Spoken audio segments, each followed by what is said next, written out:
একটা বিশ্ববিদ্যালয় এবং আরো আনুষঙ্গিক কিছু একটা রেস্তোরাঁ যেটা মুসাফিরখানা, কিছু না হলে যাতে 500টা রুম থাকে, দেশ বিদেশ থেকে তারা এখানে আসবে, তারা যাতে এখানে কিছু ন্যূনতম খরচা দিয়ে তারা এখানে রাত্রিবাস করতে পারে, ভালোভাবে থাকতে পারে, তারও সুবন্ধ ব্যবস্থা এখানে আমরা 30 বিঘি জায়গার উপরে আমরা টোটাল 8 বিঘি জায়গার উপরে মসজিদ হবে, বাকি 22 বিঘা জায়গার উপরে যা যা ঘোষণা করেছি ইনশাল্লাহ তাই হবে।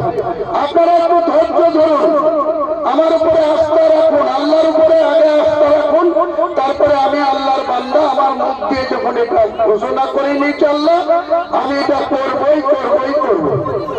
এ ব্যাপারে কোন শক্তি, ভারতবর্ষের কোন শক্তি এখানে বাবরি মসজিদ আটকাতে পারবে না। এটা হচ্ছে বলা, কাজে আপনারা কারো কথায় বিভ্রান্ত হবেন না, কারো কথায় এখানে কে কি বলছে। আর একটা কথা বলি, আমি পরশুদিনকে বুধবারে 31-এ আমি আজকে এখানে থাকবো বলে, আজকে যেহেতু ওখানে বিশ্ব ইজতেমা শুরু হচ্ছে, আমি নিজে থেকে কর্মকর্তাদের 2-1জনকে ফোন করেছিলাম যারা আয়োজক।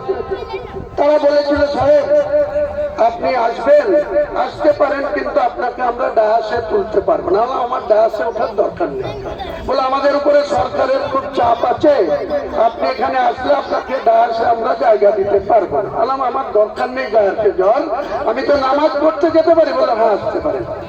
আমি বুধবারে নামাজ পড়তে সেখানে গেছিলাম, দুর্ভাগ্যবশত মুসলমানই সেখানে মদ্যপ অবস্থায় 5-5জন পুলিশ অফিসারের সামনে, আমার গাড়ির সামনে মদ খেয়ে আমার গাড়ি আটকেছে, আমার বিরুদ্ধে স্লোগান দিয়েছে। আমি সেখান থেকে প্রস্থান করে চলে এসেছি। এটা আমার মনে খুব ব্যথা দিচ্ছে, দুঃখ হয়েছে। একজন মুসলমানের ছেলে হয়ে বিশ্ব ইজতেমা হচ্ছে, সেখানে আমাকে নামাজ পড়তে দেওয়া হলো না। বিচারের ভার আল্লাহর কাছে আমি ছুটে দিয়েছি, আগামী দিনে।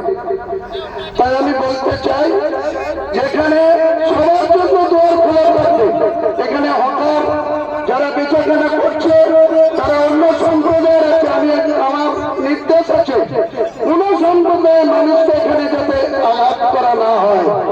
এখানে তারা যে কিছু পণ্য বিক্রি করবে সবাই আসবে, এখানে অমুসলিমদের মহিলারাও এখানে এসছে, দান করছে, আমরা তাদের দানকেও আমরা গ্রহণ করেছি।